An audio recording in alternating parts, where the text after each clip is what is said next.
भागवत कथा में बाँस की स्थापना क्यों होती है? क्या आपने कभी सोचा है कि जब भागवत कथा का आयोजन होता है तो कथा मंडप में एक बाँस क्यों स्थापित किया जाता है? क्या यह केवल परंपरा है या इसके पीछे कोई गुण आध्यात्मिक रहस्य छुपा है? इस वीडियो में हम आपको बताएंगे कि भागवत कथा में बाँस की स्थापना क्यों की जाती है, इसके धार्मिक, सांस्कृतिक और पौराणिक महत्व क्या हैं और यह किस प्रकार भगवान श्री कृष्ण के साथ जुड़ा है।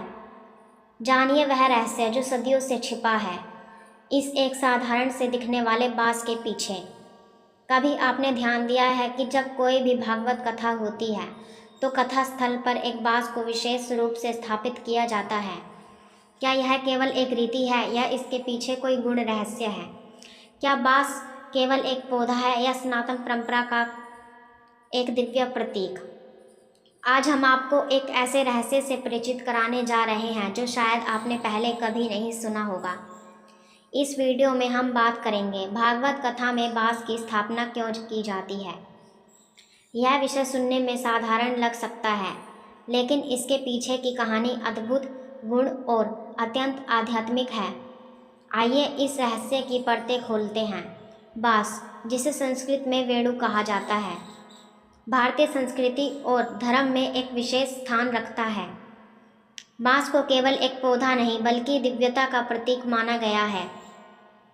यह सीधा, खोखला, लचीला और तेजी से बढ़ने वाला होता है।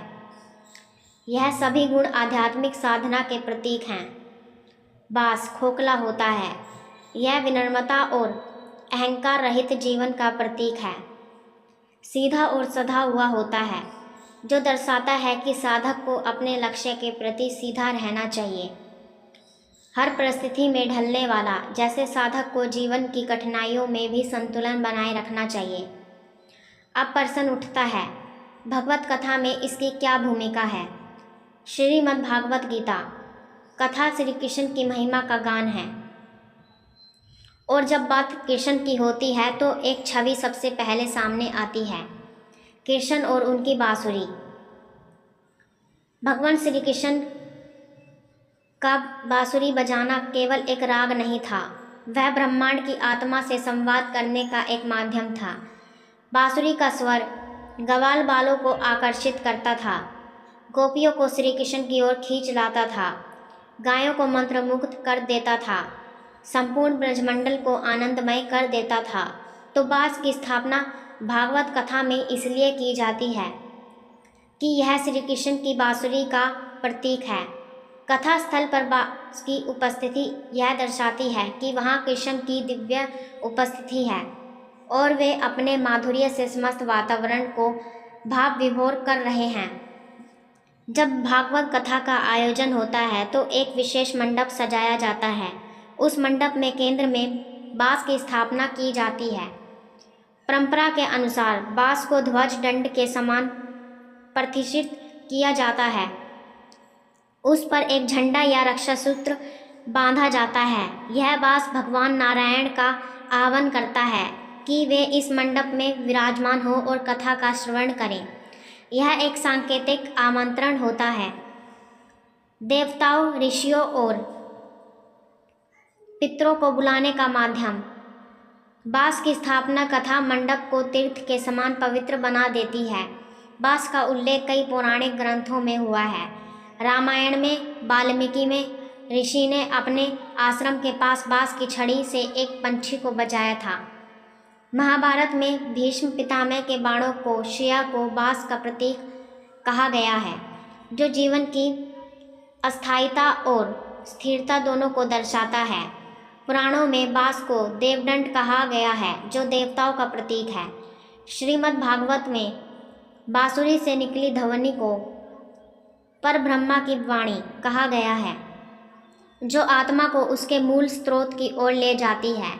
सनातन धर्म में पंच तत्वों पृथ्वी, जल, अग्नि, वायु और आकाश का अत्यंत महत्व है। बाँस पृथ्वी से जन्म लेता है, उसमें जल संग्रह की क्षमता होती है, अग्नि में आसानी से जलता है, वायु के साथ लहराता है और जब उसमें से ध्वनि निकलती है तो वह आकाश तत्व को स्पर्श करती है।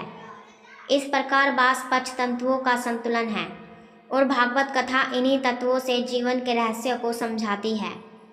जिस स्थान पर भागवत कथा होती है उसे तीर्थ के समान पवित्र माना जाता है और बास की स्थापना उस स्थल को एकाग्रता का केंद्र बनाती है, धार्मिक ऊर्जा का संचार करती है, सद्गुरु और श्रोताओं को जोड़ती है। कई विद्वान मानते हैं कि जैसे यज्ञ में अग्नि अनिवार्य होती है, वैसे ही कथा में बास की स्थापना अनिवार्य होती है।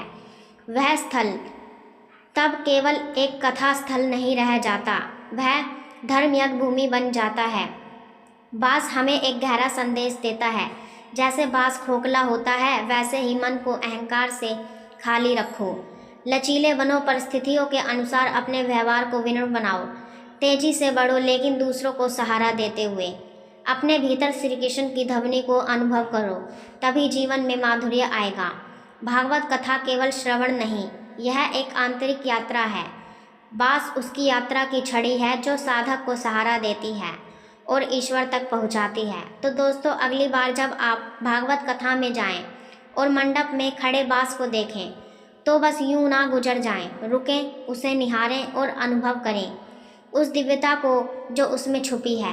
वह बास का आम पौधा नहीं है, वह श्री कृष्ण की उपस्थिति का सूचक है। वह आपके और भगवान के बीच की सीढ़ी है।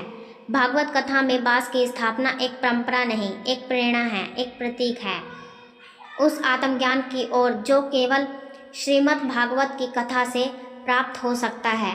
अगर आपको यह वीडियो ज्ञानवर्धक और रोचक लगी हो तो कृपया इसे लाइक करें, अपने दोस्तों और परिवार के साथ साझा करें और हमारे चैनल को सब्सक्राइब करना ना भूलें। आपका एक शेयर किसी को आध्यात्मिक ज्ञान की ओर प्रेरित कर सकता है। धन्यवाद।